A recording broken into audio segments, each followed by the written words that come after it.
आज हम बात करते हैं क्वासी कॉन्ट्रैक्ट की। क्वासी कॉन्ट्रैक्ट के लिए भैया आपने सभी ने देखा होगा कि किसी भी कॉन्ट्रैक्ट के लिए जब इसेंशियल एलिमेंट की हम बात करते हैं, प्रपोजल होना चाहिए। प्रपोजल के बाद फिर एक्सेप्टेंस होता है। एक्सेप्टेंस जब हो जाएगी तो वो प्रॉमिस बनेगा। प्रॉमिस के साथ कुछ कंसिडरेशन होना चाहिए, और वो कंसिडरेशन मिलने के बाद वो एग्रीमेंट होगा। Then it will be enforceable by law. And फिर उसके बाद कहीं कॉन्ट्रैक्ट बनता है। लेकिन कई बार परिस्थितियां ऐसी होती है कि वे अपने आप में पूर्णतः कॉन्ट्रैक्ट तो नहीं है उस ट्रांजैक्शन, लेकिन दे वे हमेशा कॉन्ट्रैक्ट की तरह रिजेंबल करते हैं। Resemble in the sense contract की तरह दिखाई देते हैं। कॉन्ट्रैक्ट पूर्ण रूप से कॉन्ट्रैक्ट ना होते हुए they shall be called as quasi contract, यानी कि जिसे आप कल्प संविदाय कह सकते हैं या अल्प संविदाय कह सकते हैं, क्वासी कॉन्ट्रैक्ट या अर्ध संविदाय, जो इसे या सदृश संविदा आप कह सकते हैं। और क्वासी कॉन्ट्रेक्चुअल ऑब्लिगेशन की जब हम बात करते हैं, दीज आर द ऑब्लिगेशन जिनके द्वारा कोई पार्टी कोई व्यक्ति अपने आप में बाध्य होता है। इस तरीके की जो ऑब्लिगेशन है they shall be called as a quasi contractual obligation. Section 68 से लेकर के 72 तक दी हुई है। यानी कि आपको एक फॉर्मूला दिमाग में रखना 9FM का।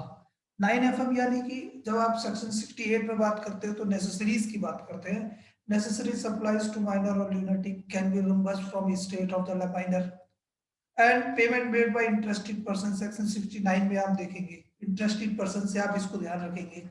इसी तरीके से जब आप 70 में देखेंगे, जब कोई नॉन क्रेशियस एक्ट किया गया है, जहां इंटेंशन ये है कि सामने वाला कुछ ना कुछ देगा, इस इंटेंशन के साथ जो है कोई काम किया गया है। दूसरा, liability of a finder of goods shall be as a बेली।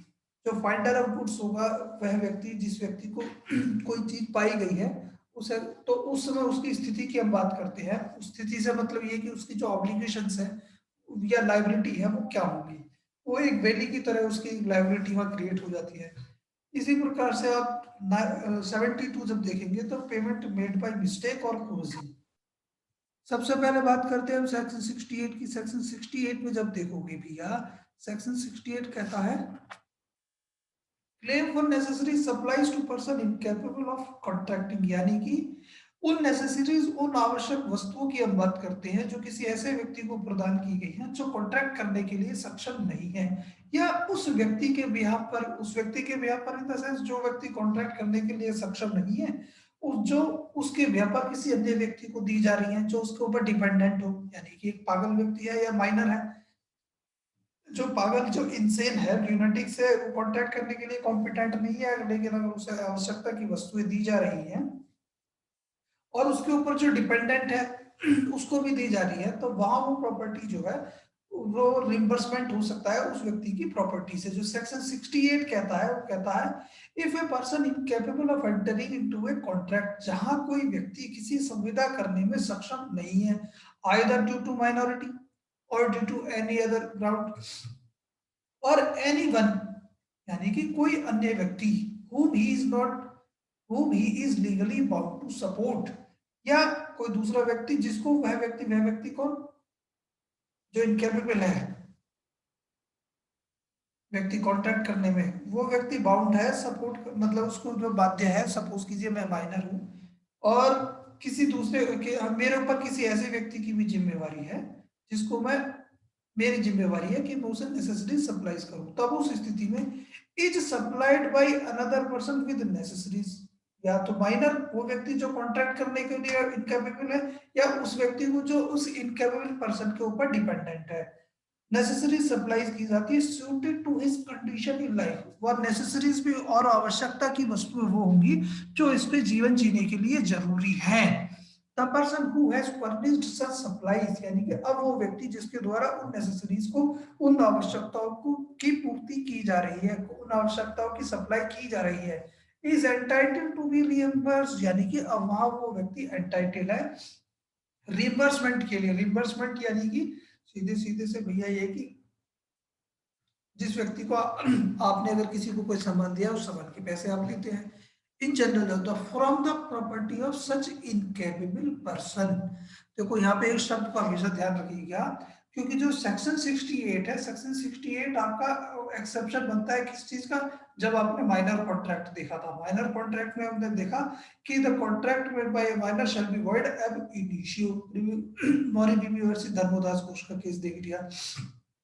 उसकी जब एक्सेप्शन की हम बात कर रहे थे तो वहां भी सेक्शन 68 हम देख करके आए थे कि अगर नेसेसरीज उस माइनर को जीवन जीने के लिए दी जा रही हैं, सप्लाई की जा रही हैं, तब उस स्थिति में जिस व्यक्ति के द्वारा उन माइनर नेसेसरीज को सप्लाई किया गया है वो माइनर की प्रॉपर्टी से रिम्बर्स की जा सकती है। सीधा आप इसके लिए आप ये देख लीजिए इलस्ट्रेशन इसका, A supplies B a lunatic with necessaries suitable to his condition in life, A is entitled to be reimbursed from B's property। यानी कि अब A ने जो B को क्या नेसेसरी सप्लाईज की जो उसके जीवन जीने के लिए जरूरी थी, तो यहाँ पर A एंटाइटल है केवल B की प्रॉपर्टी से उसको रिम्बर्स कर सकता है। अगर B के पास कोई प्रॉपर्टी नहीं है तो रिम्बर्समेंट नहीं होगा, फिर देखे भूल जाइए। A supplies the wife and children of B a lunatic, यानी कि अब B lunatic है, अब B की जो वाइफ और बच्चे हैं क्योंकि वो ल्यूनेटिक के ऊपर डिपेंडेंट है, with necessary suitable to their condition life. अब उनको क्या है, उनके जीवन जीने के लिए जो आवश्यक चीजें हैं वो सप्लाई करता है। A is entitled to be reimbursed from B's property, तब भी स्थिति यही होगी भैया कि वो बी की प्रॉपर्टी से उन्हें क्लेम कर सकता है। अब यहाँ पर क्वेश्चन जो अराइज होता है, क्वेश्चन अराइज ये होता है कि भैया क्या क्या कंडीशन है जो पूरी होनी चाहिए सेक्शन 68 के लिए, और दूसरा ये क्या है, ये होता है कि भैया जो हम नेसेसरीज की हम बात करते हैं, what do you mean by necessaries.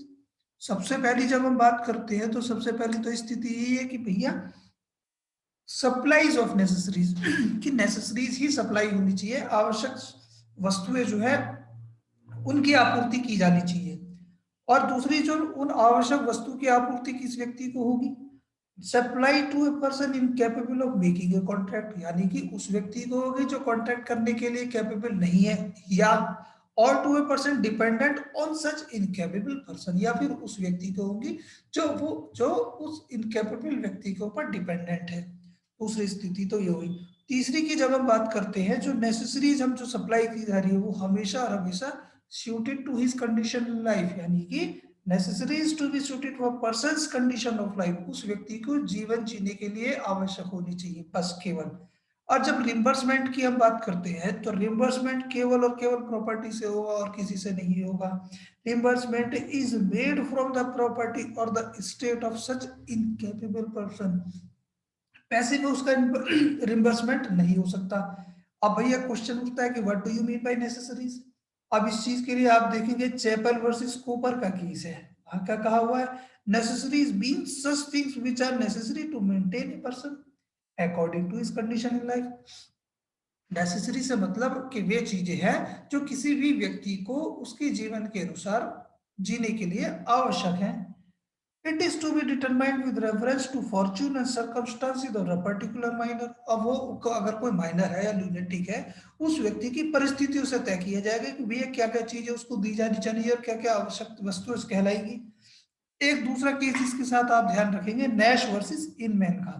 Nash versus Inman का जो केस है गोल्डन बटन के नाम से फेमस है, वहां भी बताया गया कि भैया नेसेसरीज है क्या।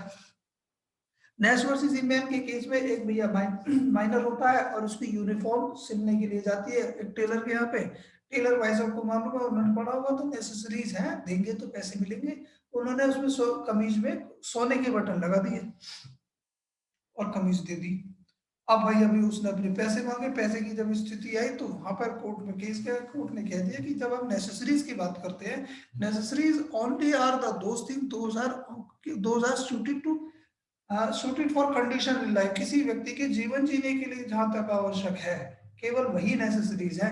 अब भैया शर्ट की अगर आप बात करेंगे तो नॉर्मल बटन से भी काम कर चल सकता था, लेकिन सोने के ही बटन क्यों लगाए। दूसरी आप आगे चलते हैं, इंटरेस्टेड पर्सन की बात करते हैं। अब इंटरेस्टेड पर्सन की बात देखो इस तरीके से, पहले मैं एग्जांपल दे देता हूँ फिर उसके बाद इसको देख लीजिएगा। जो हमारे ये लव और कुश हैं, इन दोनों के एग्जाम थे, ये दोनों एग्जाम देने के लिए मेरठ पहुंचे। मेरठ पहुंचने के लिए इन्होंने भैया एक कमरा किराए पर ले लिया। अब जब कमरा इन्होंने किराए पर ले लिया, अगले दिन एग्जाम है, आज कमरा ले लिया। इलेक्ट्रिसिटी वाले भैया कनेक्शन काटने के लिए आ गए इनके मकान मालिक का। शाम के टाइम इन्होंने देखा कि भैया इलेक्ट्रिसिटी वाले कनेक्शन काट रहे हैं।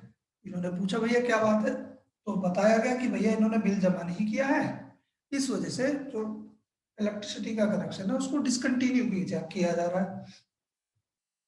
अब यहाँ पे इनका एक इंटरेस्ट था कि पता लगे भैया लाइट तो चाहिए और जो पैसे है पैसे देने की जिम्मेवारी किसकी थी, लैंडलॉर्ड की थी। उस व्यक्ति की जिम्मेवारी को, क्योंकि इनका हित उसमें निहित था, इन्होंने पेमेंट अपने पास से कर दिया। अब यहाँ पर देखो इन जनरल और इन कॉमन भी आप देखेंगे तो भी यही कहा जाएगा कि भैया लव और कुछ जो उस पैसे को लैंडलॉर्ड से क्लेम कर सकते हैं, वो बात सीधे सीधे से उठा करके सेक्शन 69 में चिपका दी गई है। सेक्शन 69 क्या कहता है, reimbursement of a person paying money due by another, यानी कि वो ऐसा व्यक्ति जो पे कर रहा है उस मनी को जो किसी अन्य व्यक्ति के द्वारा दे है, इन payment of which he is interested, जिसमें उसका खुद का हित क्रिएट है, निहित है, जबकि देना जब दूसरे की जिम्मेवारी है। A person who is interested in the payment of money which another is bound by law, यानी कि दूसरा व्यक्ति विधित है, विधि द्वारा आबद्ध है कि दूसरा व्यक्ति उसे पे करेगा, लेकिन तो दी किसके द्वारा दे रहे, किसी ऐसे व्यक्ति के द्वारा जिसकी लाइबिलिटी तो नहीं है लेकिन हित निहित है, and who therefore pays it, और उसने भी दे दिए, is entitled to be reimbursed by the other. तो वहां उस स्थिति में वह व्यक्ति भैया एंटाइटल है या लव और कुछ अपने जो लैंडलॉर्ड है उनसे उस पेमेंट को क्लेम कर सकती है। नेक्स्ट देख लीजिएगा भैया, नेक्स्ट की हम जब बात करते हैं, नेक्स्ट क्या कहता है सेक्शन 70। सेक्शन 70 से पहले 69 में एक चीज और देख लीजिए भैया, क्या क्या चीजें जरूरी होंगी उसके लिए। Condition of liability for section 69 जो है, क्या जो एसेंशियल पूरे करने, plaintiff should be interested in the making of payment, यानी कि जिस व्यक्ति लव और कुछ के द्वारा जो पेमेंट किया गया है इनका पेमेंट करने में कोई ना कोई इंटरेस्ट होना चाहिए। और जो प्लेंटिफ है जिनके द्वारा पेमेंट किया गया है वो खुद बाउंड नहीं होनी चाहिए लव द्वारा कि भैया वो ही पे करेंगे, दूसरा व्यक्ति ही बाउंड होना चाहिए। Defendant should be under legal compulsion to pay, defendant की जो डिफेंडेंट है उसकी लीगल ऑब्लिगेशन होना चाहिए कि वो पे करे। Plaintiff should have made the payment to another person and not to himself, अब जो पेमेंट है वो किसी दूसरे व्यक्ति को किया जाना चाहिए, किसी खुद को ना हुआ हो। अब सेक्शन 70 आप देख लीजिए भैया, सेक्शन 70 ये कहता है कि नॉन ग्रेशियस एक्ट की हम बात करते हैं। नॉन ग्रेशियस एक्ट से मतलब सीधा सा अब ये देख लीजिए कि कुछ मेरे पास है भैया, एग्जाम में मेरे पढ़ा दो, कि ठीक है भैया पढ़ा देंगे, हमें ये पता था कि भैया कुछ पेमेंट तो देगा ही पढ़ाने का, हमने पढ़ाना शुरू कर दिया, उसने पढ़ लिया, हमने भी पढ़ा दिया, उसने एग्जाम भी दे दिया, अब कुछ पैसे का नाम ही न लेना। तब उस स्थिति में फिर हम जब कहते हैं कि भैया पेमेंट भी तो देना है क्योंकि हमने तो नॉन ग्रेशियसली किया था कोई काम, वही बात सेक्शन 70 कहती है, where a person lawfully does anything for another person, जहां एक व्यक्ति लॉफुली कोई कार्य करता है किसी अन्य व्यक्ति के लिए, और डिलीवर्स एनीथिंग टू हिम, यानी कि या कोई वस्तु उसे प्रदत्त करता है, डिलीवर करता है, not intending to do so graciously, जहां उसकी इंटेंशन ग्रेशियसली नहीं है। ग्रेशियसली से का मतलब क्या होता है, बिना प्रतिफल की इच्छा के, और नॉन ग्रेशियसली यानी कि प्रतिफल उसका निहित है, उसकी इंटेंशन है कि कुछ ना कुछ मिलेगा। And such other person enjoy the benefit thereof, अब वो दूसरा व्यक्ति जिसे कोई चीज दी गई है, जिसके लिए कोई काम किया गया है, कोई गुड्स डिलीवर की गई है, उसको एंजॉय करता है। The letter is bound to make compensation to the former, latter कौन, जिसके द्वारा प्रदत्त की जा रही है, जिसके द्वारा सर्विसेज दी जा रही हैं, वो क्या है, bound to make compensation to the former in respect or to restore the thing so done or delivered। अब यहाँ पे सीधा ऐसे कह दिया कि जहां एक व्यक्ति ने किसी लॉफुली किसी व्यक्ति के लिए कुछ किया और डिलीवरी और बिना प्रतिफल की इच्छा के दे दिया, और दूसरा व्यक्ति जिसने उसको एंजॉय किया बेनिफिट को, तो अब उस स्थिति में जो दूसरा व्यक्ति है वो बाउंड है कि भैया पहले वाले को इस चीज का कंपनसेशन दे दे। अब इसका उदाहरण आप देख लीजिएगा, A tradesman leaves goods as B's house by mistake, A ने भैया एक ट्रेडमैन है, ट्रेडमैन से मतलब क्या, एक व्यापारी है, बी के दुकान पर, बी के घर पर कुछ बाय मिस्टेक कुछ सामान छोड़ देता है, B treats the good as his own, और बी उनको ऐसे यूज करना शुरू कर देता है जैसे वो खुद की है, ही इज बाउंड टू पे ए फॉर द, अभी की जिम्मेवारी है कि भैया वो उसे ए को उसका पैसा दे दे। A saves B property from fire, A is not entitled to compensation from B if the circumstances show that he is intending to act graciously। अब भैया आग लग रही है, आग लगते समय अब वहां पे परिस्थितियों से तय होता है कि पता लगा जो कुछ है कुछ के बराबर वाले मकान में आग लगी। अब इन्होंने तुरंत जाके मकान मालिक को कहा भैया आग लग रही है, इसे बुझा लो। मकान मालिक ने कहा भैया आप कुछ हेल्प करो ना। भैया हेल्प तो हम जब करेंगे पहले पैसे दोगे तो। यह तो इंटेंशन आ गई। इस स्थिति में तो भैया एक हम एंटाइटल होंगे कि उससे क्लेम कर सकते हैं। अब दूसरी स्थिति ये होगी कि जैसे इन्होंने आग देखी तुरंत पानी डालना शुरू कर दिया उसके ऊपर और वो आग बुझ गई, तब उस स्थिति में ये लोग एंटाइटल नहीं है। सेक्शन 70 के लिए भैया दो केस आप ध्यान रख लीजिएगा। इसको state of waste Bengal versus B K Mandal and sons, और दूसरा Pillu Dhunji Shaw versus municipal corporation.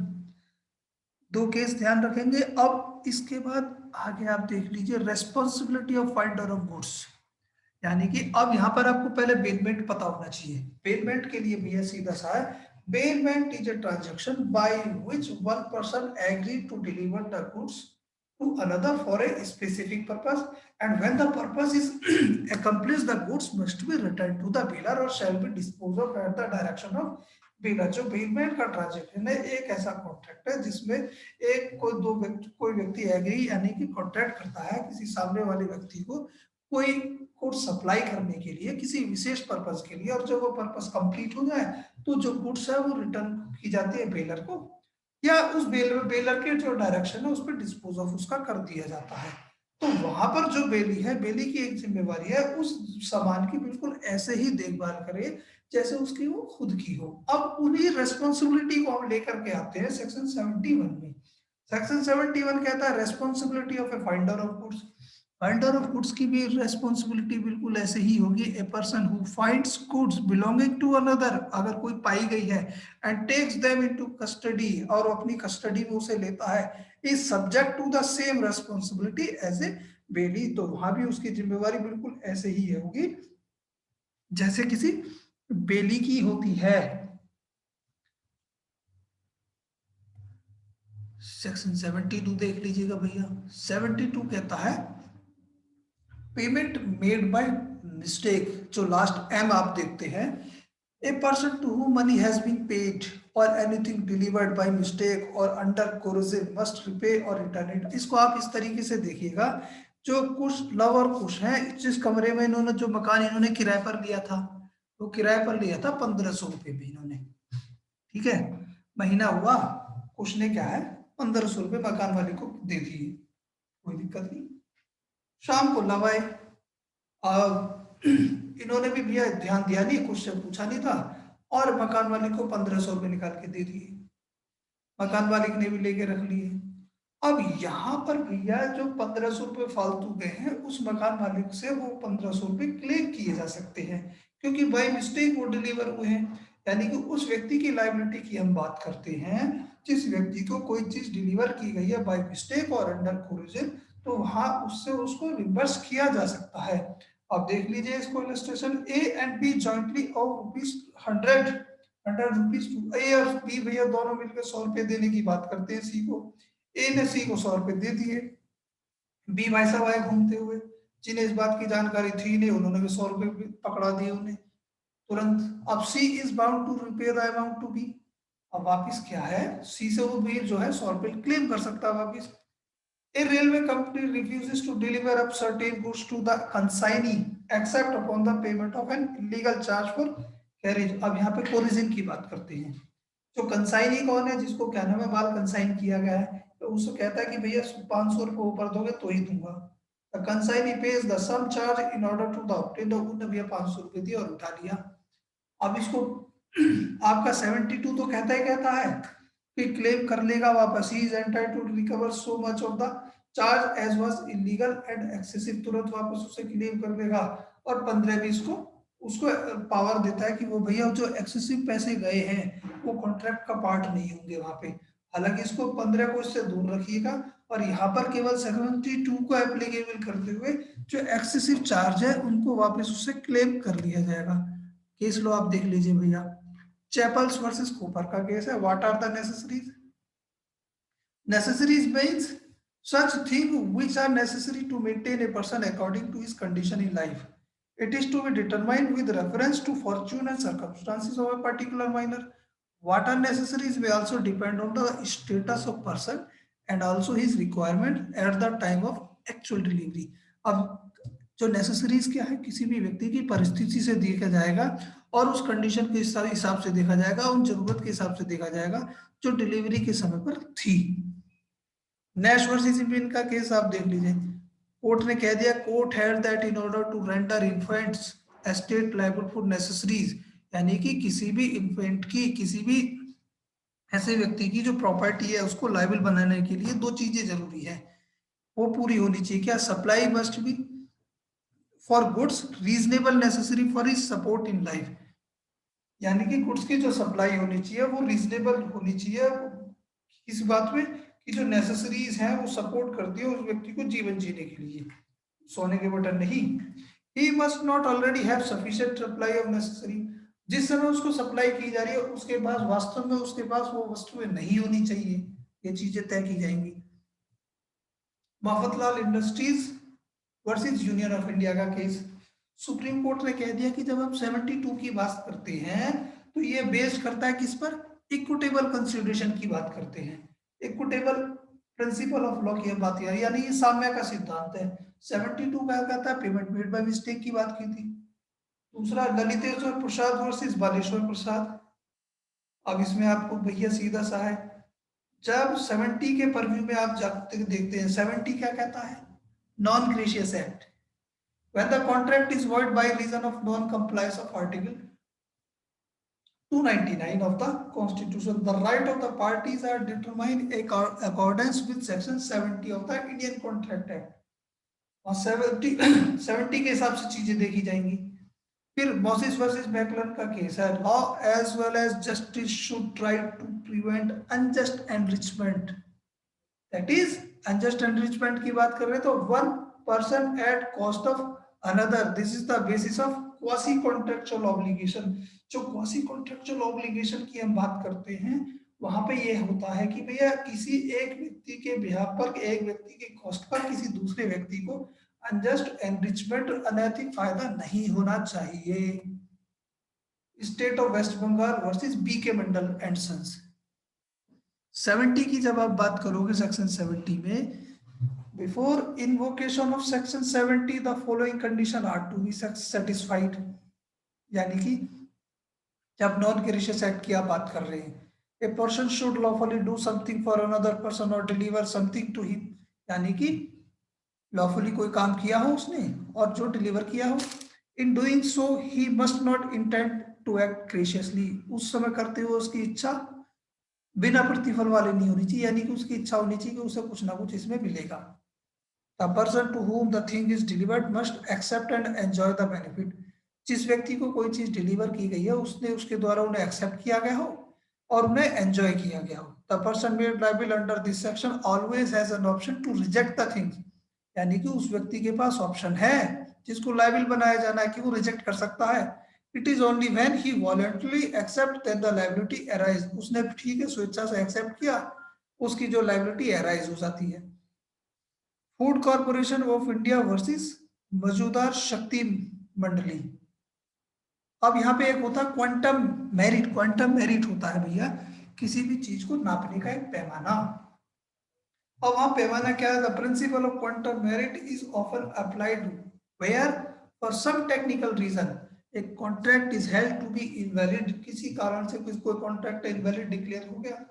Under such circumstances, an implied contract to pay reasonably for work done is assumed, यानी कि कोई काम अगर मैंने आपके लिए किया तो रीजनेबली उसे उसके लिए पेमेंट मिलना चाहिए। अब कितना मिलना चाहिए वो नापने का एक पैमाना, that is called quantum merit.